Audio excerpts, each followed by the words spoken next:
falling. See, like G-Navy stalling as if my message is foreign. Melting in this pot, falling slowly, I see them dissolving. Crawling to be complete like 9 planets in orbit. Straight and forward is how it's recorded. To your ear, the target I boarded. From within with the intention to kill. False concepts and lies, things that ain't sank to these eyes from the despised. Good evening and welcome to the Final Call News Hour. I'm your host, Herman Muhammad. Now, before we get started with this evening's program, I want to tell you a little bit about the Final Call News Hour. The Final Call News Hour is the partner, if you will, of the Final Call newspaper and the Final Call online edition that you could visit at www.finalcall.com. The Final Call newspaper is the most widely circulated Black-owned and operated publication, not only in this country, but in the world. It also serves as the communications organ of the Nation of Islam.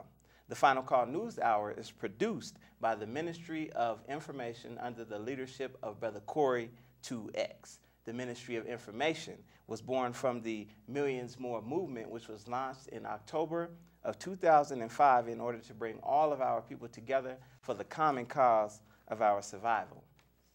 The overall mission of the Final Call News Hour is to bring an alternative source of news and commentary to our viewers. This is very much needed because although it is said we live in a free society with freedom of press, all of America's media, both print and electronic, are owned by 5 major corporations, which amounts to a monopoly on information. So the Final Call News Hour is a vitally important program. Now this evening we're going to come out of volume 27, number 1 of the Final Call newspaper, which reads, World Leaders at 62nd UN General Assembly seek an end to global injustice. Now that's the current headline of the Final Call newspaper, but we're going to depart from what we normally do on the program because we have 2 very special guests.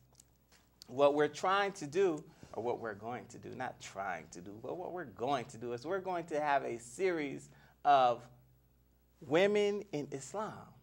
And so what we've done is we brought a couple of our beautiful Muslim sisters to really answer questions about misconceptions that might be had about women in Islam, since Islam is in the news every single day. You can't pick up a newspaper without hearing something about Muslims and something that has to do with Islam. So on my far right, our first guest is Sister Chakirah Parker. Sister, welcome to the program. Thank you.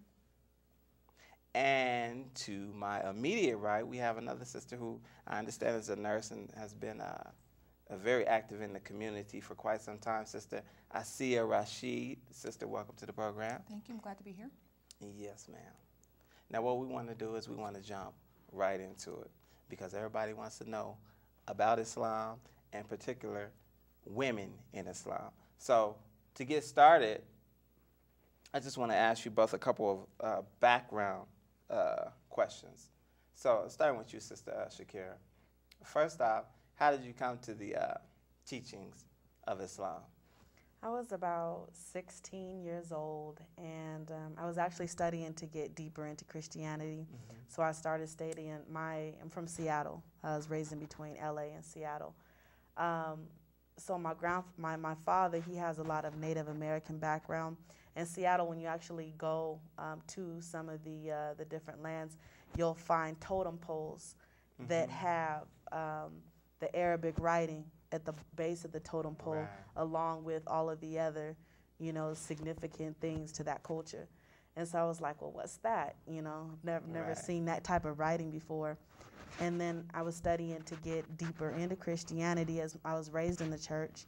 My grandfather, he's a pastor, and I have 27 first cousins, very large family. That's how it was. And so the more I started studying, the more I started keep hearing about Islam. And I'm like, well, what is Islam? Mm-hmm. When I started learning about Jesus, when I started learning about the slaves that came over here and how they was Muslim, mm-hmm. I'm like, well, what is this Islam, mm-hmm. So then I started studying that, and it was just the concept, that there's only one God, right. And then, I from there started, picking up the Quran and reading, because by the age of 16, I had already I was emancipated at 14. So I had already done everything that anybody needed to do, you know, wanted to do. And I'm like, there got to be something else out here, you know, Yes, so, which was one of the reasons I was really studying. So all my friends was, you know, smoking weed and doing things that they shouldn't have been doing, you know. I was in a masjid. I was in a mosque. Praise Allah. Sister Asiyah, same question for you. How did you come to the teachings of Islam? I was a little older than Chakirah. I was about 19, and there was this guy carrying mail, and I thought he's kind of cute. And yeah, kind of an odd story. And my older brother, who's deceased at this time, he said, "Oh, you think he's cute?" And he called him over. And so by the time this mailman walked back to the house, my brother had gotten in the car and taken off. So here I was standing at the door, you know, 19 years old, feeling absolutely stupid. And we just got to talking. He told me that he was Muslim, and I had never heard of this title and what that meant, and that he practiced this religion called Islam. And it was just all new to me. And he had these dietary habits, like he didn't eat pork. And it's like, a black person doesn't eat pork. It's like, where are you from? What is this? And for me, it was something different, and I wanted to know more. And so the more time we spent, he would just give me a little bit of information here and there. And probably after a couple of months of just, you know, because one thing I was doing was like, okay, if he can do away with the pork, so can I. So that was my first thing, was to do away with the pork. And then one day I said, I think I'm ready to go to the mosque. And he took me to the mosque, and I walked in, and everything was a little different because people sat on the floor. And the imam was giving a talk, and he started his talk out by saying, there's only one God. He has no mother, no father, no children. And and it just struck me. It just struck me. And it was like, I knew when I heard that that's what it was that I've been looking for. And I was 19, so that was a very long time ago. Praise God. Very long time ago. Was that a couple years ago? Yeah, right, you're kind. Yes, ma'am. Okay. Now, of course, one of the most controversial things that, it's not really controversial, it can be, but one of the most common raps that Islam gets, or Muslim women in general, is that Islam is very oppressive, right? And that you're made to cover your head and your body.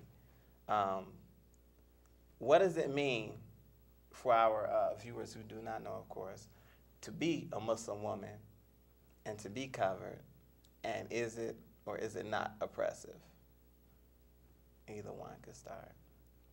Well, one of the things when I became Muslim and the more that I started studying, one of the things that struck me was the position of the woman in Islam.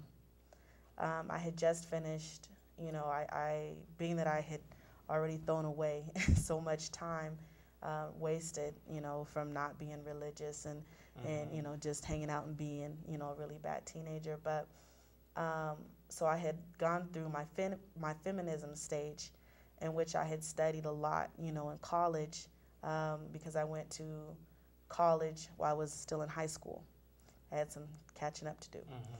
But one of the things that I had studied, then after I becoming Muslim, and even a little bit before, was how the woman was treated. When the rights to ownership of property and land, when studying the textbooks, you know, and studying Howard Zinn and people's history, you know, those rights women was just fighting for, you know, in the U.S., you know, in the early stages. And this had been already done through Islam, you know, when it talked about the man's responsibility and his roles to take care of the woman, you know. And then I look at my mother who's struggling, you know, to take care of her family, when it said, this has to be done, you know. You have to covet the woman, you know, make sure that she's respected. So when I was looking at all of that, I'm like, wow, this is, because like other people, I thought, well, women are oppressed, you know. They got to walk behind a man, you know. When actually, you know, if he's walking in front, he's protecting you, baby, I got this, you know, hold on, you know. And that's something that's beautiful, you know. And then when I started to cover more, you know, and realize that when somebody's talking to me, it's strictly off of my mental, you know, and what's coming out of my mouth instead of what I'm looking like and what my curves are. Right. Oh, that's beautiful. Yes, ma'am. You know, when a woman's getting married, her husband to be, her fiance or intended, is strictly going off of how spiritual she is and how compatible they are. He hasn't touched her. He hasn't been with her. I mean, that's beautiful. Right. And yet he wants to provide and take care of her and say, that's my wife. Yeah. Yeah, similar things, like Chakirah said. One of the things that I often tell women, because